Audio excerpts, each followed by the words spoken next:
네, 금요일 날 김준우의 뉴스 정면 승부 1, 2부는 이 두 분과 함께 합니다. 서정욱 변호사, 박지훈 변호사 두 분 나오셨습니다. 안녕하세요. 예, 안녕하십니까. 네, 잘 지내셨습니까? 예, 청취조사 얘기 네. 좀 제가 예전에 이제 라디오 또 할 때 가장 스트레스 받는 부분이 중에 하나였거든요. 그렇죠. 이게 또 사실은 TV 조사랑은 좀 차이가 좀 있습니다. 아, 약간 여론조사 비슷한 그런 거거든요. 네. 전화를 해가지고 혹시 어제 라디오 들었냐? 들었으면 뭘 들었냐? 김준우의 뉴스 정면 승부 들었더니 정확하게 네. 시간하고 얘기를 해야지만 이 체크가 되거든요. 아. 아유. 마음이 좀 그렇습니다. 네, 뭐 마음을 비웠는데 우리 또 밖에서 PD님은 그렇지 않은가 봐요. 그렇지 않죠. 사실은 네. 이게 어쩌면 성적표이기 때문에요. 근데 사실은 또 이게 익숙함도 중요하거든요. 네. 오랫동안 진행했던 또 진행자한테는 이게 좀 유리할 수 그렇죠. 있고. 근데 김준우가 누군데 이럴 거 아닙니까, 사실. 그게 그래서 김준일이 아닌가 이렇게 할 수도 있어요. 그래서 좀 그러니까. 걱정입니다. 걱정입니다. 김준우입니다. 우. 개명을 해야 될까요? 아니요, 네. 김준우입니다. 네, 하여튼 감사합니다. 뉴스킹의 영광을 제가 이제 이을 수 있었으면 좋겠네요. 네, 어쨌든 뭐 청취율 참 저희 그 쿠폰들인데요. 그래서 그 문자 샵 뭐더라? 제가 까먹었는데 0945입니다. 0945입니까? 예. 네, 0945로 주시면 이제 단문은 50원, 장문은 100원. 이렇게 비용이 들고요. 추첨해서 커피 쿠폰 아직 좀 남아 있다고 합니다. 적극적인 참여를 부탁드립니다. 샵 0945로 보내주시면 됩니다. 14.5잖아요 여기. 역시 네, 0939나 0959로 하면 안 돼요. 0945, 0945예요. 네, 알겠습니다. 이제 현안으로 좀 들어가 볼 텐데요. 정부의 세 번째 부동산 대책 이후에 정치권 공방이 계속되는 가운데 김병기 원내대표의 잠실 장미 아파트 소유가 문제가 되고 있습니다. 이 상황 어떻게 지켜보고 계십니까? 본인은 이제 그 재건축 얘기 나오기 전부터 샀다 했잖아요. 네. 그런데 재건축 얘기가 노나 안 노나 지연 연도를 보면 우리가 유추할 수 있잖아요. 네. 예를 들어 한 4, 50년 지나면 당연히 재건축 된다. 그렇죠. 그래서 이게 말이 안 되는 변명이고. 그다음에 두 번째는 실거주했다. 네. 그런데 이분이 동작구의 국회의원입니다. 네, 그렇죠. 그리고 동작구에 전세를 살아요. 지금은 안 살 겁니다. 옛날에 실거주 좀 했는지 모르겠는데 네. 하여튼 이 동작구의 국회의원 꿈을 꾸고 국회의원 한 사람이 잠실에 가서 아파트를 산다.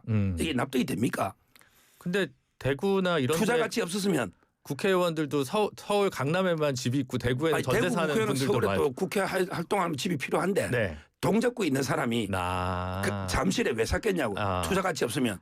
이게 두 번째고요. 네. 그다음에 본인이 공무원만 해가지고 현금이 그래 없어질 겁니다. 아마 공무원 신용은 좋죠. 따라서 그때 얼마 정도 비율로 대출받아 샀느냐. 이 세 가지를 밝혀야 된다. 이런 식으로 본인은 집 차익이에요. 네. 재건축 되면 지금 35억인데 아마 몇십억 더 오를 겁니다. 네. 재건축 되면 그럼 이게 본인들 이렇게 벌고 국민들은 집도 못 사게 막는 게 당연하다. 이렇게 말하면 내로남불도 어느 정도껏 해야지. 너무 심한 거죠. 뭐 일단 국회의원 같은 경우는 뭐 어디 거주한 건 사실 문제는 되지 않습니다. 말씀했던 것처럼 대구의 국회의원 중에 일부가 서울에서 이렇게 거주하고 있던 경우가 이제 국민의힘 경우 있었기도 했고, 근데 이제 그 부분 확인을 해봐야 될 것 같아요. 네. 어떻게 본인 얘기는 그래요. 재건축 얘기 전부터 실제로 본인이 돈을 이렇게 모아가지고 샀다고 하니까.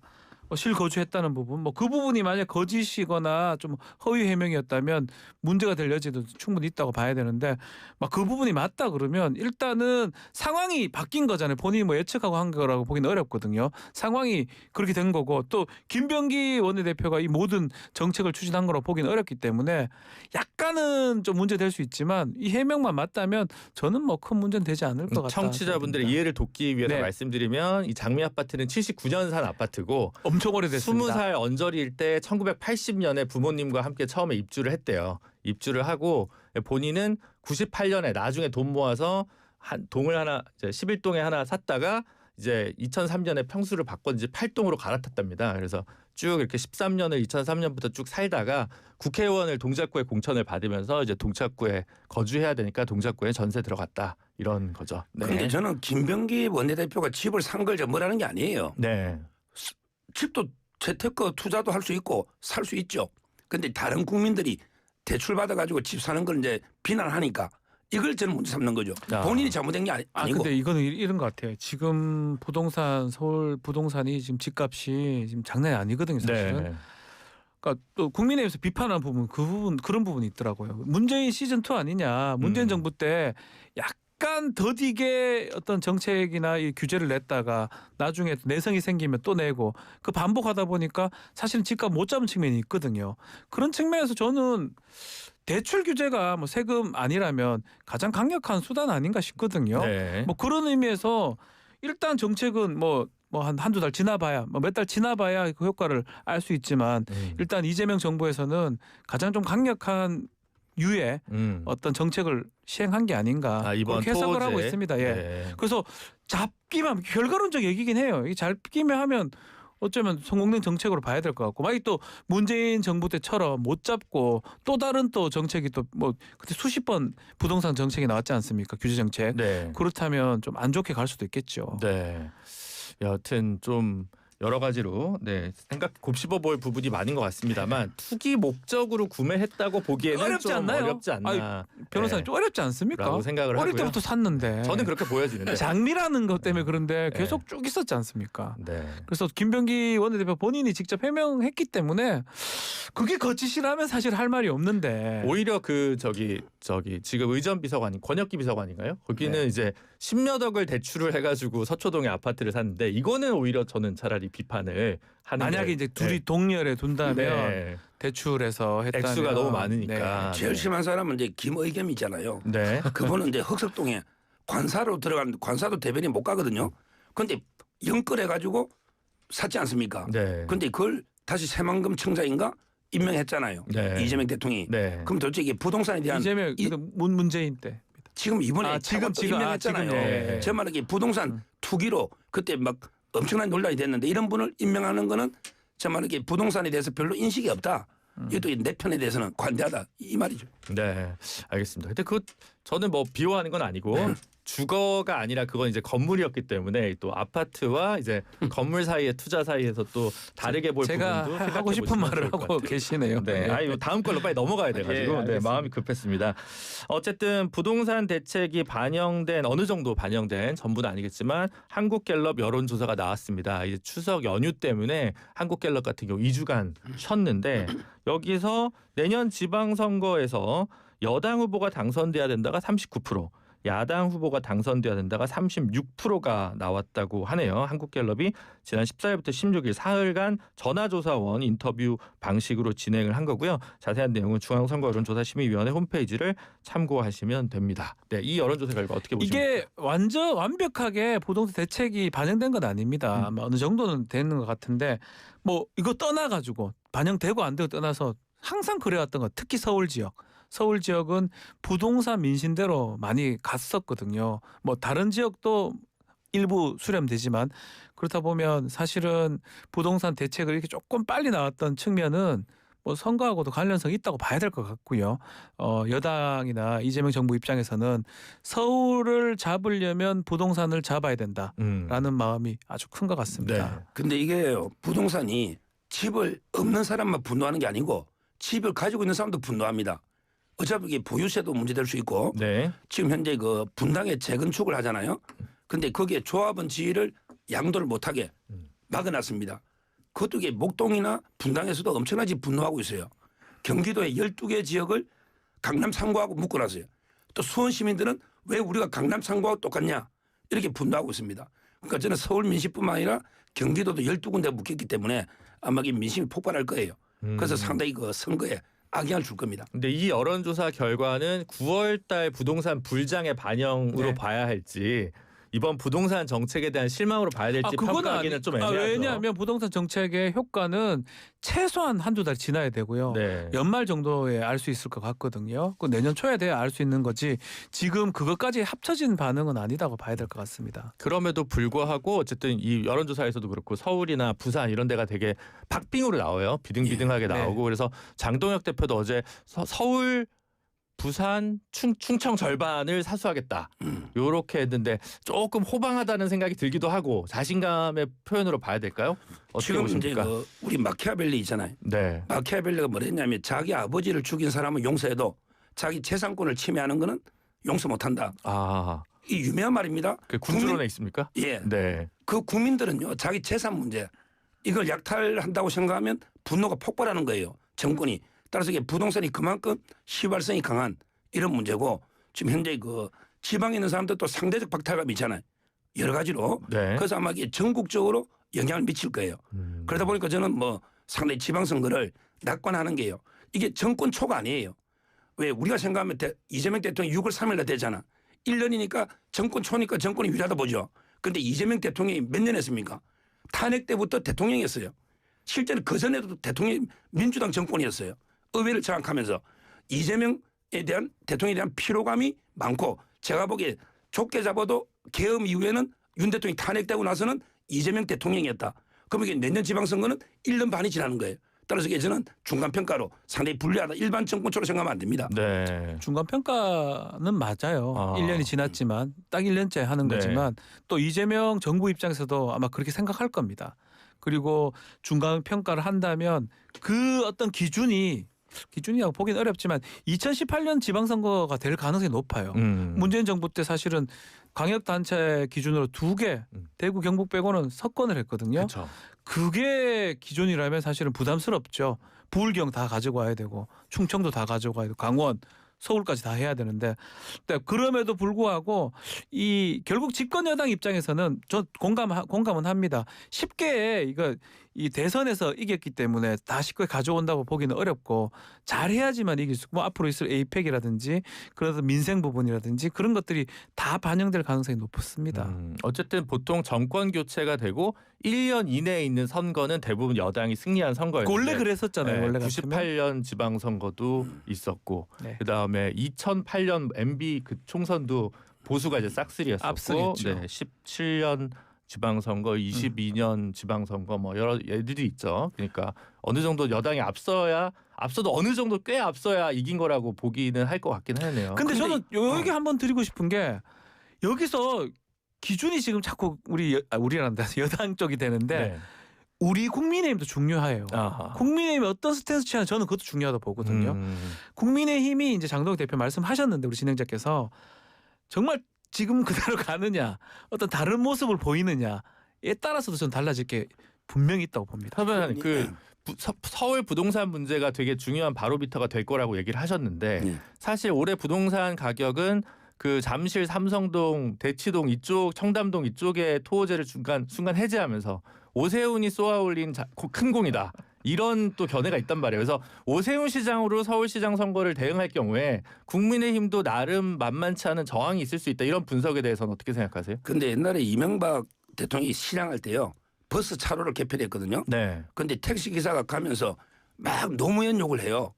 우리나라 국민들은 모든 게 다 대통령 책임이지 이게 자치단체장의 권한이지 국토부의 권한이지 이걸 어떻게 알아요? 네. 솔직히 책임을 정확하게 알 수 있는 전문가 아니잖아요. 저게 모든 게 정권으로 가고 그러기야 2017년 8년 그때하고 다른 게 그때는 문재인 대통령이 바로 이제 그 트럼프 북하고 이제 김정은 네. 북한 이슈가 있어가지고 아니 뭐 지방선거는 아무 관심이 없었고 바로 통일되는 분위기였죠.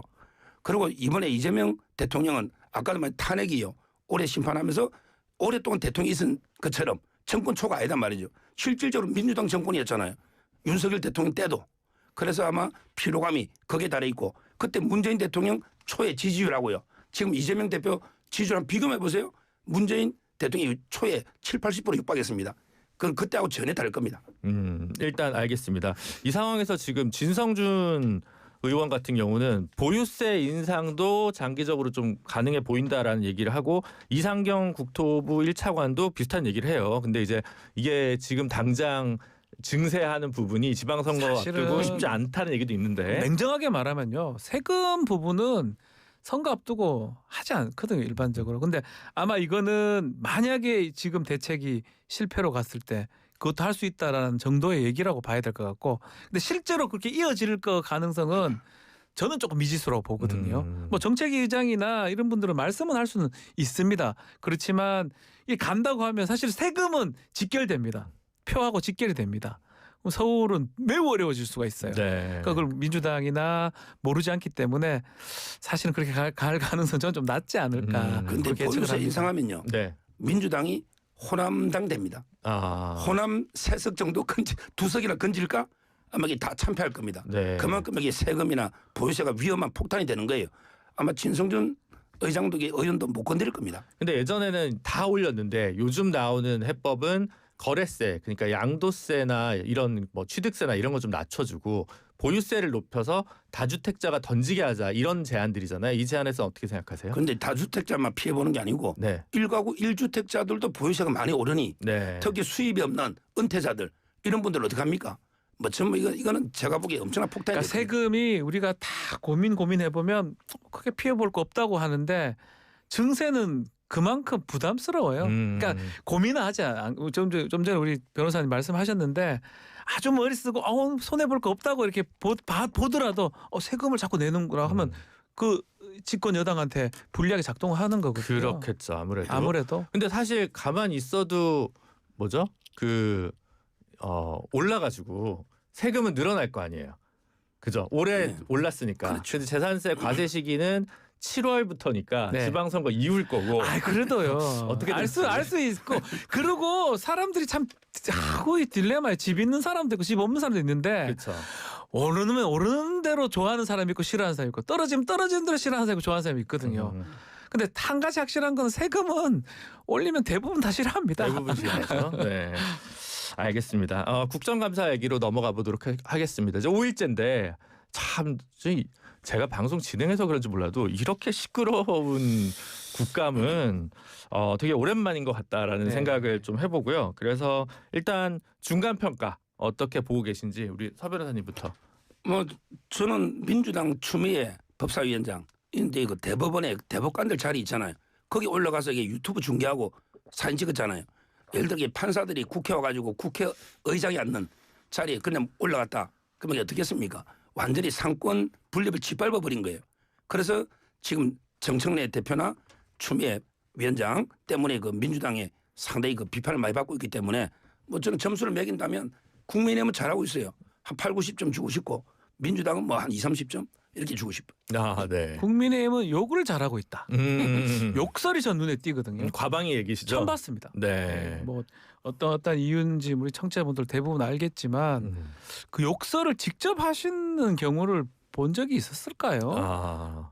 거의 사실은 국민들이 보는 그런 전당 같은 곳이잖아요. 그래서 욕설이 저는 가장 눈에 띄거든요. 욕설을. 사실은. 근데 뭐 옥상으로 올라와 이것도 사실은 그것도 놀라웠어요. 김무영 의원님, 또 그것도 좀 박정훈 아니 뭐 김무영 그것도 마찬가지긴 예. 한데 그것도 뭐 올라가서 싸웁니까? 이게 무슨 이거 제가 이 말씀 고등학교 고등학생도 요새는 안 그럴 것 같은데 제가 다니는 고등학교 중학교 때 또 그런 모습이 보여서 참 놀랍기도 하고 안타깝기도 욕설을 왜 합니다. 국민의힘만 그럽니까? 김우영 의원이 주고받은 문자를 다 공개해야죠. 박정훈 의원 지금 이야기하는 것 같은데 네, 박정훈 의원입니다. 오히려 이제 그 김우영 의원이 더 심한 말 한 게 있잖아. 자기 거를 싹 빼고 공개했다. 이걸 이게 뭐 국민의힘으로 몰 건 아니라고 봅니다. 일단은 김우영 의원 말씀은 이래요. 뭐 그냥 해명 본인이 이제 얘기한 거니까 자기는 그렇게 하지 않았다고 하긴 해요. 네, 그렇죠. 그래서 그리고 저기 증거를 내라. 통신 기록 같은 거 네. 보면 자기는 아니라고 하니까 증거를 내라고 하긴 하니까 뭐 그 부분은 제가 김우영 의원 해명이니까 또 말씀드려야 될 것 같습니다. 네. 그러면 근데 지금 이런 상황에서 국감 스타를 누구를 꼽아야 되나요? 스타요. 네. 저는 단연 신동욱 수석 최고 네. 그분이요. 네. 정말 이게 법사위로 가는 거예요. 원래 평생 방송인 했잖아요. 그렇죠. 그런데 법사위로 자원회가 가가지고요. 국감에서 맹활약을 하고 있습니다. 실제 논리적으로. 따라 저는 뭐 이런 분들이 수석 최고위원으로서 선당우사를 하고 있는 게 아닌가. 그래서 법사위에 신동욱 의원을 스타로 꼽고 싶어요. 네.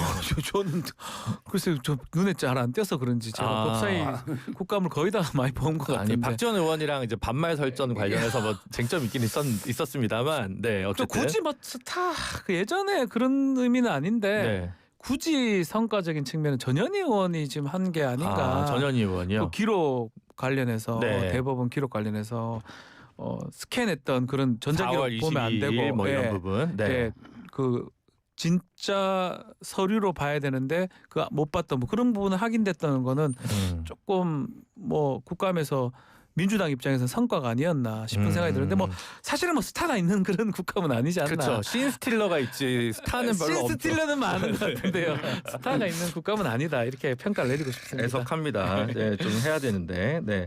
그다음에 이제 법사위가 이제 대법원도 갔다가 어제는 감사원 갔다가 오늘은 이제 헌재 이렇게 가고 있는데 그 전에 군사법원 국감 내용도 이제 예정이 돼 있다고 하는데 임성근 전 해병대 1사단장이 국감에 출석을 했습니다. 이 상황에서 지금 쟁점이 여러 가지가 다뤄져야 되는데 제일 흥미로운 게 그 최혜병 순직 특검에서 배우 박성웅 씨를 참고인 조사를 했다는 네. 게 뒤늦게 밝혀졌습니다. 이거 굉장히 흥미로운 대목인데. 박성웅 배우 뭐 유명한 배우 아니겠습니까? 근데 왜 이분이 나올까? 근데 아주 단적으로 얘기하면 이분이 임성근을 봤다는 거예요. 네. 뭐 근데 사실은 박성웅 배우가 거짓말할 이유는 사실 없어요. 그리고 착각을 했을까요? 그럴 리도 별로 없다고 보면 네.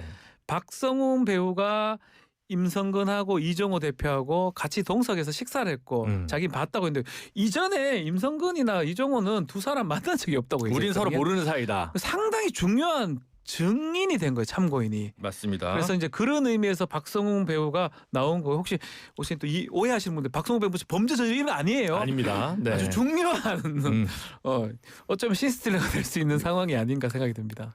아니 2, 3년 전에 그 트로트 가수가 뭐 초청해야 밥 안 먹었다는 거 아닙니까? 네네네. 근데 이런 것까지 연예인을 불러서 조사를 할 필요가 있나요? 이 정도면 전화로 한번 확인해도 그냥 수사 보고서도 있잖아요. 네. 저는 특검이 이렇게 과잉 수사를 할 필요가 있냐? 이분이 뭐 범죄자는 아니잖아요. 참고인 조사 그냥 하는 거고 지난달에 한 건데. 근데 직접 출석해서 조사받고 하면 시간도 많이 뺏기고 네. 또 이게 오라 하면 이분도 바쁜 사람 아니에요. 이런 정도면요. 전화해서 밥 문 적 있습니까? 그걸 한번 문 적이 있다 누구 뭐라. 그 조사 보고서로 할 수 있잖아요. 저는 이런 과잉 수사를 봅니다. 아, 네. 근데 만약에 지금 원래 저는 만약에 박성웅 배우가 안 받겠다 했으면 사실 뭐 어떻게 강제할 방법은 없었을 건데 저는 추측하건대 박성웅 배우가 확신이 있어가지고 내가 가서 얘기하겠다라고 했을 가능성은 없고요. 네. 그 지금 제일 중요한 건 그거거든. 이종호, 임성근 밥 묻다는 거잖아요. 둘이 그렇죠? 거짓말했다는 거죠. 거짓말했다는 거죠. 네. 이제껏 이 임성근하고 이종호가 했던 진술들이 다 무너져 버리는 결과가 되는 거거든요. 네. 그래서 저는 매우 중요하기 때문에 특검 입장에서 제가 조사를 한다고 하더라도 박성웅 배우를 꼭 불러서 몇 번을 확인했을 것 같아요. 정말 밥 먹었습니까? 네. 임성근 맞아요? 네. 이종호 맞습니까? 그거 확인해야 되는 거 아니겠습니까? 네. 살려는 주시겠죠. 네. 잠시 광고 듣고 2부에서 이어가도록 하겠습니다.